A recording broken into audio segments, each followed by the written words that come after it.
Akože chcel by som v prvom rade sa zapýtať, že ako sa pýtate, či ako občan, alebo ako podnikateľ obci, ako... Neviem, no, tak sa pýtam. Lebo ja neviem, akože, kto to tu vníma, ale ja osobne sa nepovažujem za pokračovateľa tej istej politiky, ktorá v obci bola, alebo ktorá sa robila. Je pravdou, že som poslanec obecného zastupiteľstva, ale štatutár obecného úradu je starosta. Ten určuje chod istých vecí a istých záležitostí. Sú veci a dosť vecí, ktoré sa spravili dobrých, sú veci samozrejme, ktoré sa dajú aj napraviť.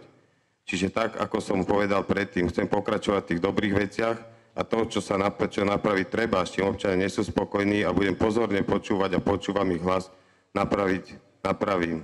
Takže neviem, akože by ma ľudia hádzali do jedného vreca, ale keby aj proste ja sa istým spôsobom ako vyhraňujem voči tomu a hovorím, že budem pokračovateľom dobrých vecí a budem sa snažiť zlepšiť to, čo sa zlepšiť dá. Ako som slúbil, využijem všetky možnosti a všetky kontakty, ktoré som získal za celé pôsobenie aj na politickej sfére pre rozvoj tejto dediny. A je čo rozvíjať, je čo robiť a je v čom pokračovať.